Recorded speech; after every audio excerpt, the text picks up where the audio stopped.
Hello, BookTube, and welcome back to your Daily Penguin.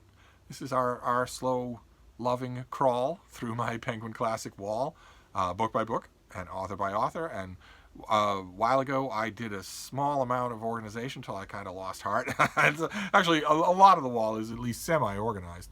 And due to that bout of organization, we have been mostly in the ancient world, ancient Greece, ancient Rome, uh, since the beginning of the year. This is going to be a 2020 phenomenon, this March of the Penguins. Uh, and slowly, very slowly, we are leaving that ancient world. Slowly, the lights are going out, to quote someone in a much later age. The lights are going out all over Europe. Slowly but surely, we are approaching the so-called Dark Ages. And our figure today is from the reign of Justinian, who we saw yesterday, the Roman Emperor Justinian, who uh, had all sorts of intensities and all sorts of grandiose plans to reconquer the West that had been long since carved up piecemeal by barbarian hordes, by alien kingdoms and whatnot. He wanted to reclaim the glory of Rome in North Africa, in Europe, all along the Mediterranean. He wanted to use a combination of money and diplomacy and also military force to win back all of those areas of the empire. And he also embarked on a massively ambitious building project. He had an extremely charismatic wife, the Empress Theodora, and in order to uh, bring about those military conquests, he was lucky enough to have one of the greatest military geniuses of all time, the General Belisarius, uh, who did as much as anyone could do with his spotty supply chain, his inconsistent money, and his polyglot army, many sections of which could not communicate with other sections. He did, in fact, a miracle, considering the factors that he had to work with.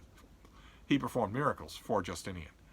And you can only imagine, it's a familiar intellectual game when it comes to Belisarius, to imagine what he might have been able to do with the stereotypical 30 legions of Rome at its absolute peak under Hadrian and Trajan. The mind boggles at what he would have been able to do. He was one of those once in a millennium military geniuses. And Justinian's rule was stable. He ruled for 50 years, and it was extremely bureaucratic. He wanted to create a super state. He wanted stability. We talked yesterday about how one of the efforts that he made in that direction was to create a gigantic corpus of law, a renovated and thoroughly up-to-date codex of law for his kingdom. But another way that he did that was to stock his kingdom, to staff it from top to bottom with the very best bureaucrats that he could find, people who were proven, intelligent, loyal, far-seeing, innovative. Justinian was a bit of a prig, and he was also an overwhelming genius. But in something of a rarity for people with those two qualities, he didn't mind being contradicted. If you were in the right position, if he'd already trusted you with some sort of authority, and you thought he was doing something the wrong way, he would be willing to listen to that and change his behavior accordingly. He could be very pig-headed, and so could his wife. But there's an element of humanity in him that makes him an appealing figure.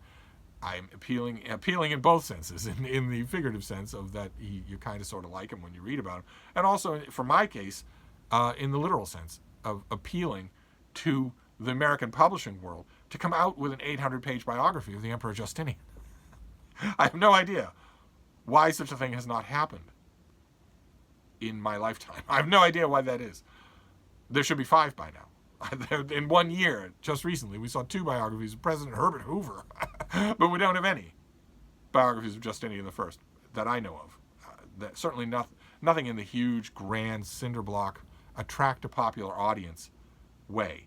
And there's no good reason for that. We have an abundance of documentation, and there's an abundance of dramatic incident in the reign. So even picaresque incident, even stuff that has nothing to do with Justinian, but still is interesting, like, for instance, Porphyrion, the whale that for 50 years attacked shipping and was known by sight and by name for attacking ships and sinking them. One of the members of this extended, new, jumped up, and encouraged and well-paid bureaucratic class was a man named Procopius, who was from a well-to-do family. That was kind of a requirement with Justinian, even though it was a little bit of projection because of his own sketchy background and his wife's own sketchy background. But if you were from a well-to-do family, you could go far, and Procopius did. He earned Justinian's trust, not only with his advice, but also with his rhetorical ability. He was an excellent writer. And he earned the trust of General Belisarius and Belisarius' wife, Antonina, and accompanied Belisarius and his wife. Antonina went with Belisarius on many, many campaigns. They didn't like to be apart. They loved each other. And Procopius wrote them all up.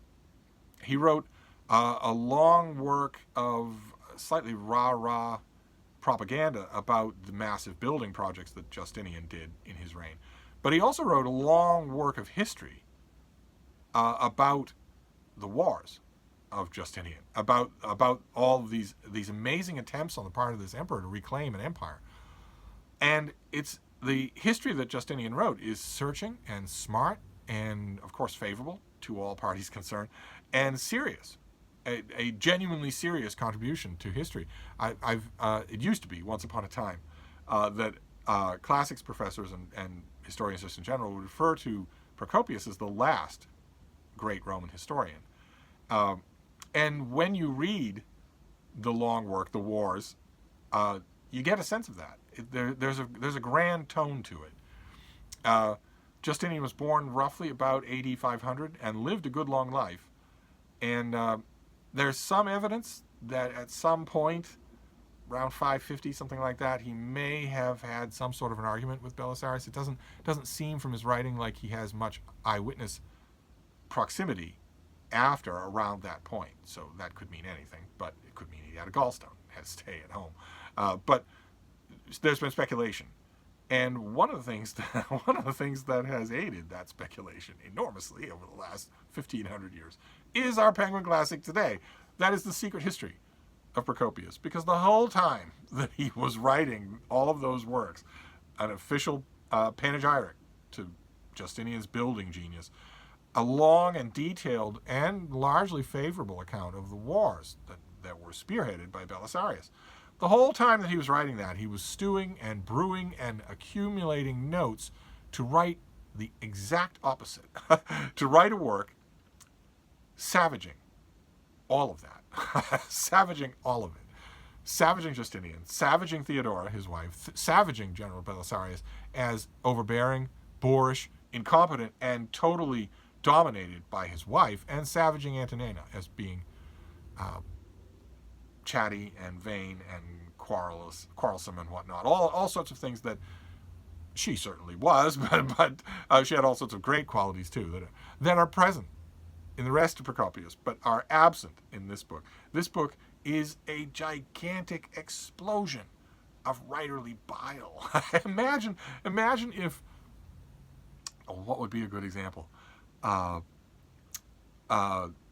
Morris, the historian who was allowed to follow Ronald Reagan around and write his official biography Dutch.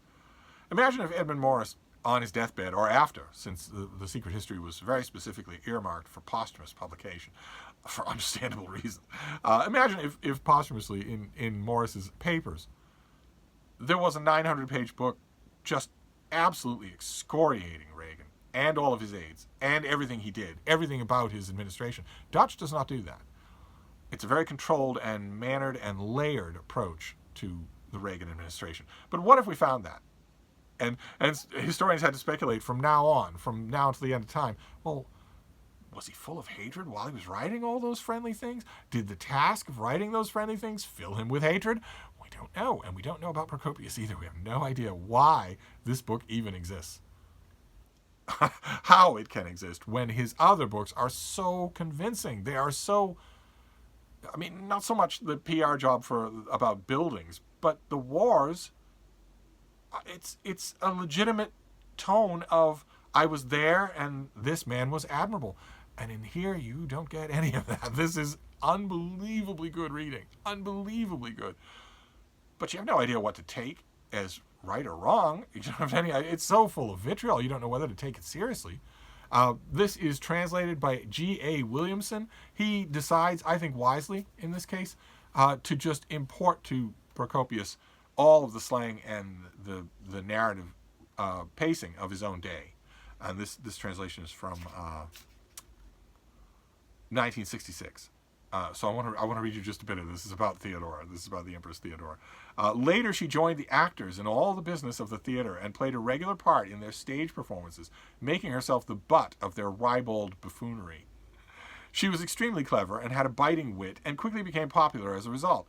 There was not a particle of modesty in the little hussy, and no one ever saw her taken aback. She complied with the most outrageous demands without the slightest hesitation, and she was the sort of girl who, if somebody walloped her or boxed her ears, would make a jest of it and roar with laughter. And she would throw off her clothes and exhibit naked to all and sundry those regions, both front and behind, which the rules of decency require to be kept veiled and hidden from masculine eyes.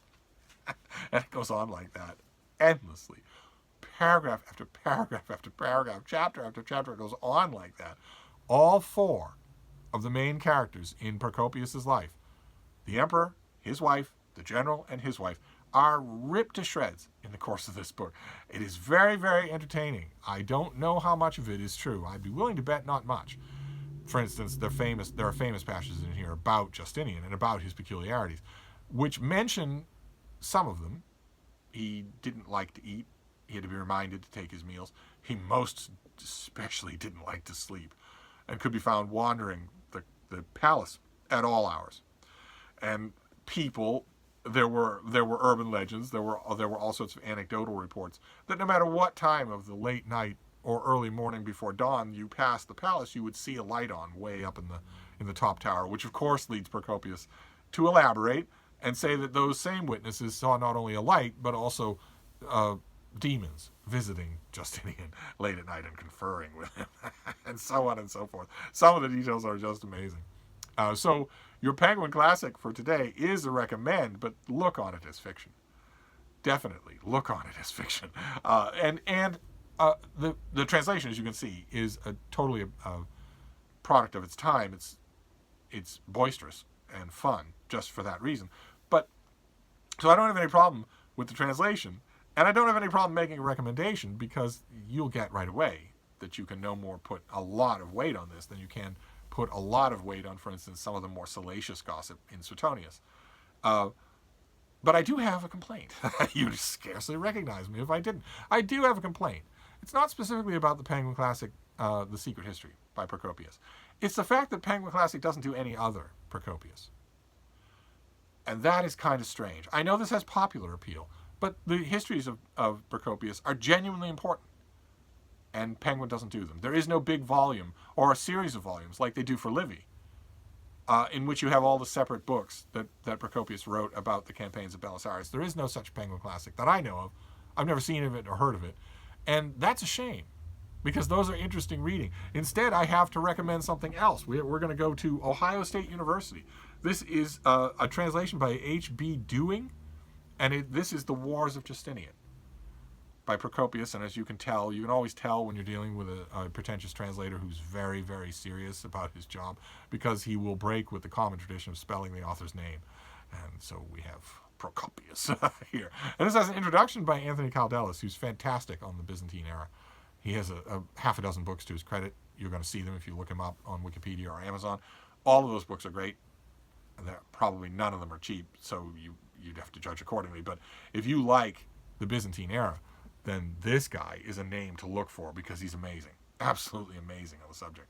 But this is great too. This translation is not as stodgy as you might think. And this is the book that we don't have from Penguin Classic. Why? I have no idea. It's my familiar lament in Your Daily Penguin, is that there ought to be, in an ideal world, Penguin would have this, certainly, to sell and to stock up in schools and whatnot. But Penguin would also have a 1,000-page book called Procopius, The Complete Works. And you would have the wars, the secret history, and that PR job on buildings. You'd have it all. You'd have a new introduction. You'd have great new notes. I know just who I'd like to get to do it. Anthony Caldelis would be my main choice. And that would be that. In an ideal world, Penguin would treat this historian seriously instead of just reprinting this, as entertaining as it is. So there you go. That is your Penguin classic for today, The Secret History of Procopius. If you have not read it, treat yourself. You're going to love it. And with that, I'm going to wrap things up, and we will move on tomorrow. Thank you, BookTube.